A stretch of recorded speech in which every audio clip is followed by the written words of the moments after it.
All right, I'm back. I lost the battery. I didn't know how much charge was in it. Now over there, that hill across there, if you can see it, I'm standing in the sun now. It's kind of hard. Yeah, over there, there's like a dam. I forget what they call them down here. It'll come to me in a second, but it's on the other side of that. There's more water, but this is awesome. I mean, there's the duck out there. I don't know if you can see the duck out there. Not that you've never seen a duck, but there are plenty around here. I hooked onto a turtle this morning, and then there was another creature under here. I don't know what he was, the biggest beaver I've ever seen, if it was a beaver.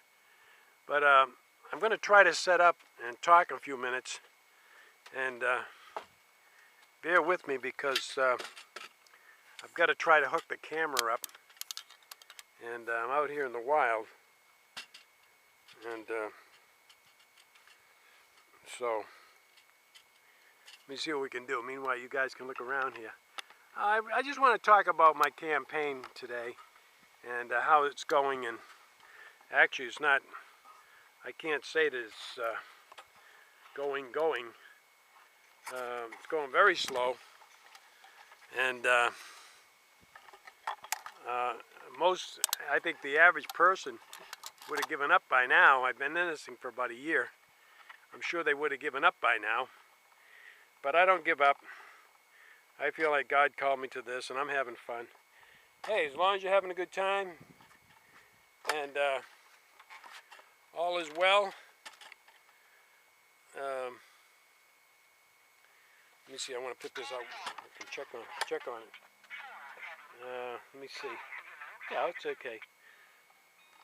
I have no idea if I can even get in view of this thing. I'm going to try to.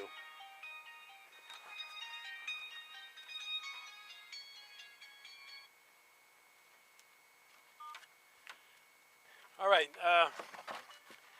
I don't know how this is going to come out, if it's going to come out, but I'm going to try to talk to you here.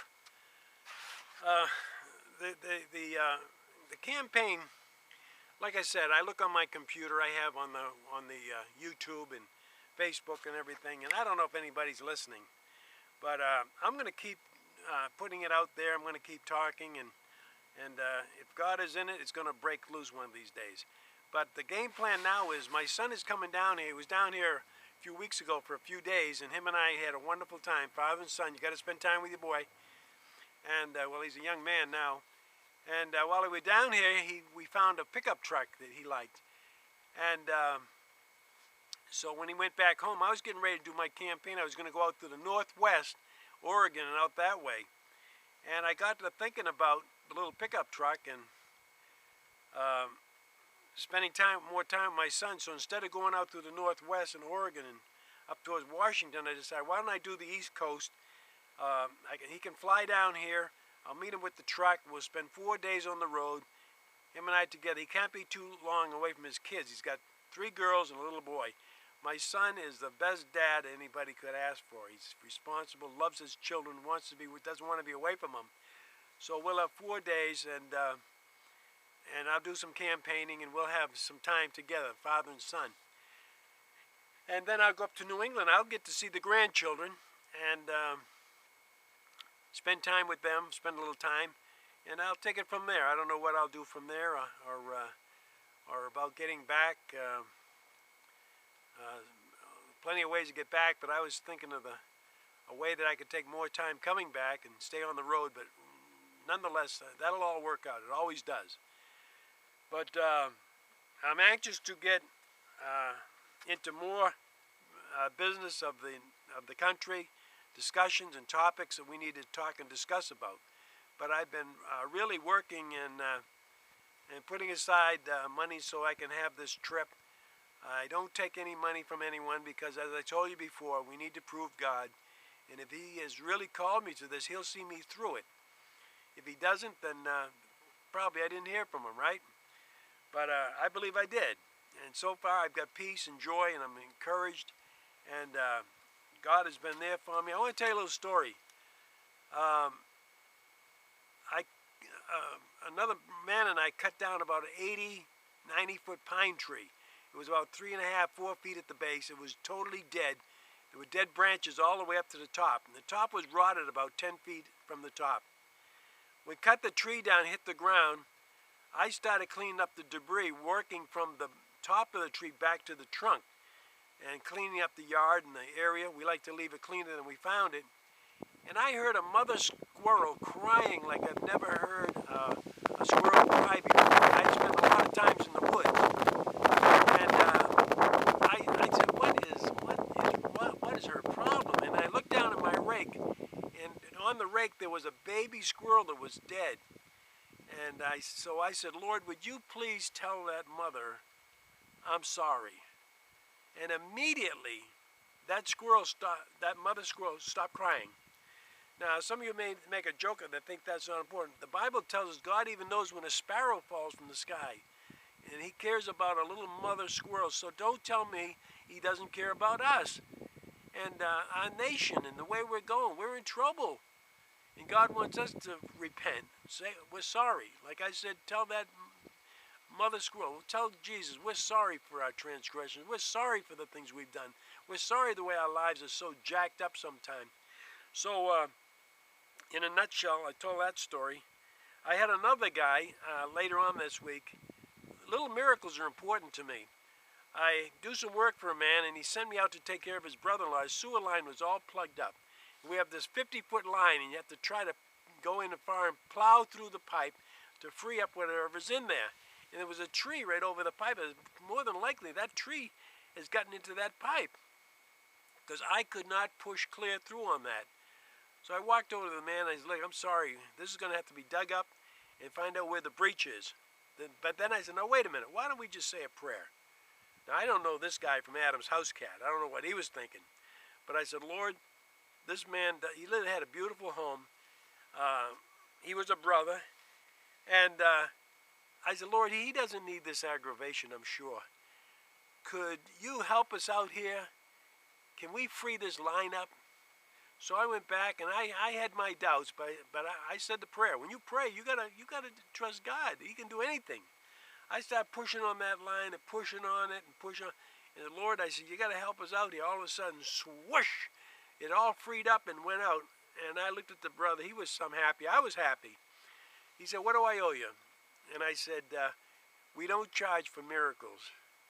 And the man that I work for, you tell him that I said, this one's on us. So it was just another demonstration of what God can do. If we don't trust him for the little things, how can we trust him for the big things, the big crises that come along in our life? And I have a lot of faith, and I do trust God for everything. That's why I'm having so much fun on this campaign. Now, I'm out here today because I took some time to go fishing. And I do some of my best thinking when I'm either on a lawnmower cutting grass or out in a place like this where it's peace and quiet. There's nobody else around. This is a private pond. It's spring-fed. It's so beautiful here. I mean, you look around. I showed you on the camera how now this dock I'm on is, I don't know, it's about 20 years old, and I see places rotted and everything. You got to be careful where you walk. But I'll tell you something. This is a blessing. This is, to me, it's joyful. Then I've worked hard up until now. Now on the 18th, my son will fly in. I'll hook up with him. We'll grab that old truck. We'll drive that up country and spend some time together. Well, that's all I'm going to say for now, folks. I might make another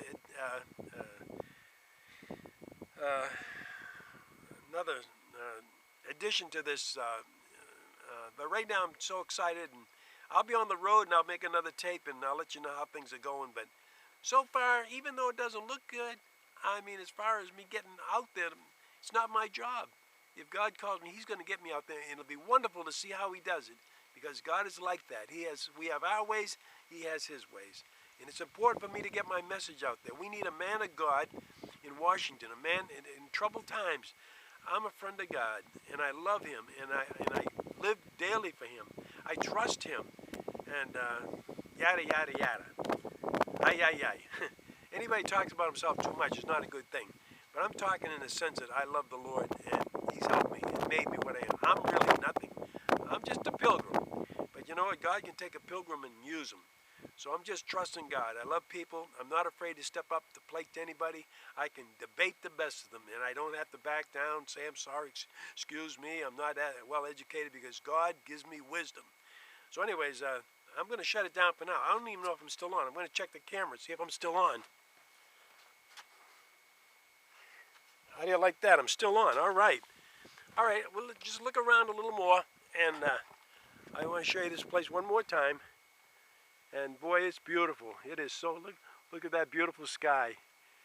You know, I've lived down here for 10 years, and having friends, I feel more at home down here than any place I've ever been in my life.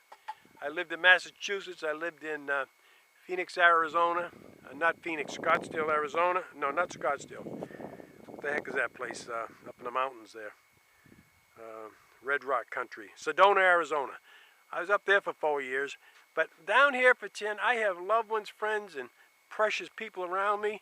And, you know, some people are, they're like family. And I've settled here. I want to stay here when I come back. I want to be here, live out my days if it's God's will. Hunting, fishing. Oh, she tells me deer come down here. Beautiful deer, great big bucks come down here. But she will not let you shoot the deer. She is really, they're her deer, and she's so dear to her deer. But I'm going to try to talk her into let me have one deer. And I'll have to pray about that, because this woman is adamant about not letting anybody come down here and shoot her deer. Well, anyways, I just want to sign off and say thanks for listening. God bless you. And I hope to see you real soon on my next segment. I'll have a little more to talk about. Today I'm talking about where I've been, where I'm going, and I'm having a wonderful time. That's all you need to know. I'm having a great time as a presidential candidate. And I just want to say God bless you. Keep me in your prayers. And I'll certainly be praying for you. Thank you very much. God bless you. And I'm gone.